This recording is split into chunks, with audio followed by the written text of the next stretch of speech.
नमस्कार, रुचिरा कुकिंग क्लासेसमध्ये आपले स्वागत आहे। आज आपण बघणार आहोत ड्राय फ्रूट रोल। त्यासाठी घेतलेले आहे 50 ग्रॅम खसखस। ही आता आपण गरम करून घेणार आहोत। ही कमी आचेवरच ठेवायची आहे।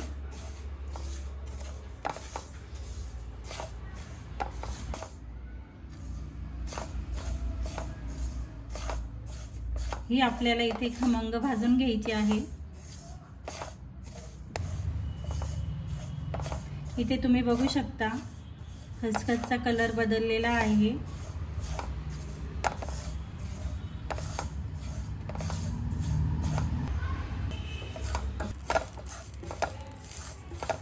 खसखस आता भाजून झालेली आहे।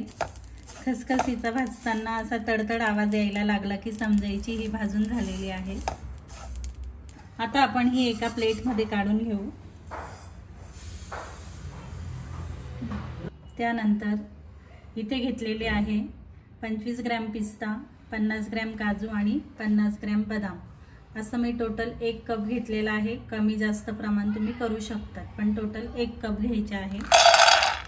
हे आपल्याला कमी आचेवर गरम करून घ्यायचे आहे। गरम करून झालेले आहे। गॅसची फ्लेम बंद करू आणि हे आता एका प्लेटमध्ये काढून घेऊ। आता मी कढईमध्ये 1 टेबलस्पून तूप टाकून घेतले। त्यामध्ये टाकणार आहोत आपण ही खजूर आहे।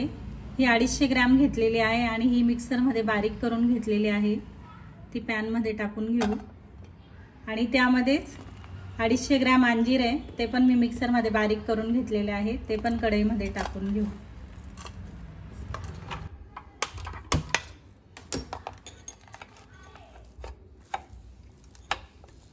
आता हे आपल्याला कमी गॅसवरच परतवून घ्यायचे आहे। हा रोल तुम्ही महिनाभर फ्रीजमध्ये ठेवू शकतात। बाहेर ठेवला तर 15 दिवस ठेवू शकतात।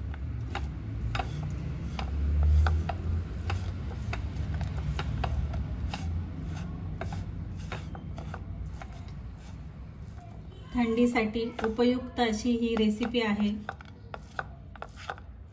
मुलांच्या टिफिनसाठी तुम्ही रोज ही एक देऊ शकतात। लहान मोठ्यांपासून सर्वांसाठी खूप छान आहे।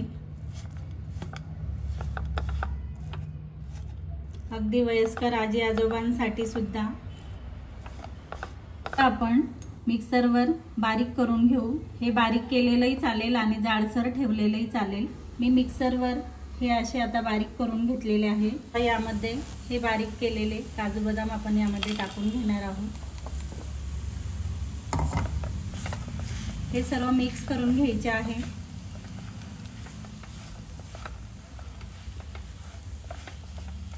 हे टाकल्यानंतर आपल्याला परत यामध्ये 1 टेबलस्पून तूप ॲड करायचे आहे आणि हे परतवून घ्यायचे आहे।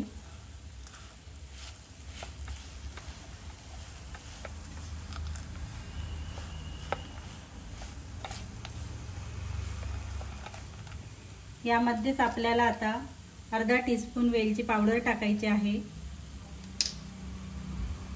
आणि पाव कप मिल्क पावडर टाकायची आहे। यामध्येच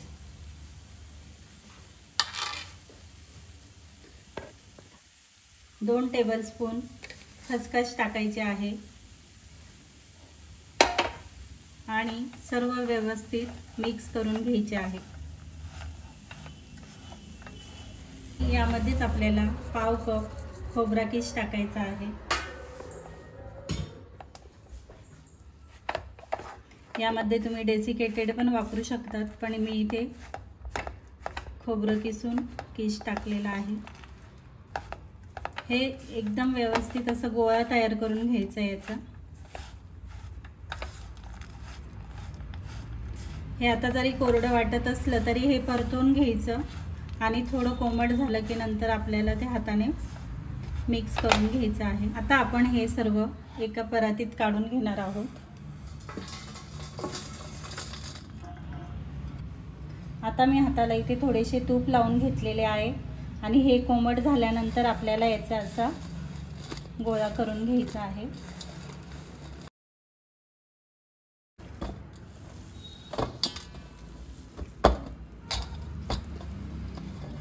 असा हा गोळा तयार करून घ्यायचा आहे।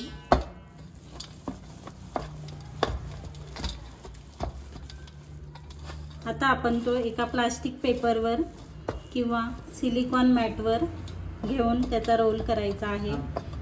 याचे मी असे 2 भाग करून घेतलेले आहे। आता आपण त्याचा रोल करून घेऊ।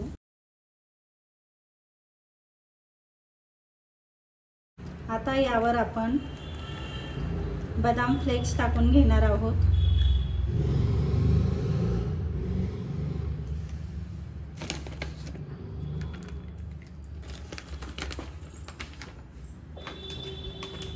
आणि त्यावरच ही भाजलेली खसखस टाकून घेणार आहोत।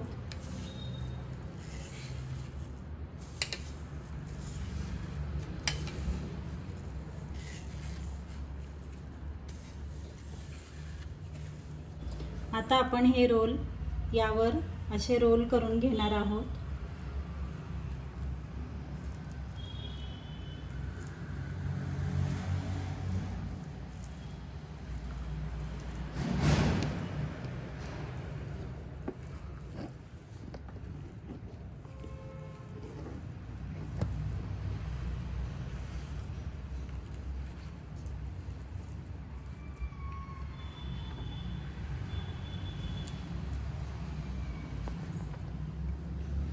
रोल तयार झालेला आहे। याच पद्धतीने आपण आता दुसरा पण रोल त्यावर रोल करून घेणार आहोत।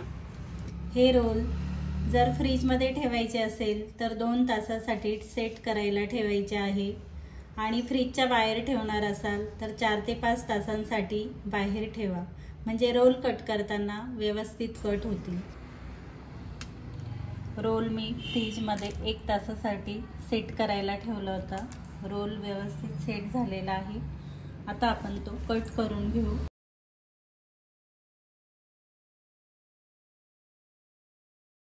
बघू शकतात रोल छान सेट झालेला आहे। रोल व्यवस्थित सेट झाला तर कट करताना पण व्यवस्थित आकार येतो।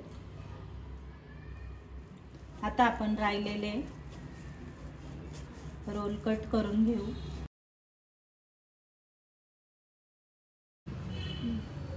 रोल खूप छान तयार झालेला आहे। फ्रीज मधून काढल्यानंतर 10 मिनिटांसाठी नॉर्मल होऊ द्यायचा आहे आणि मगच कट करायचा आहे।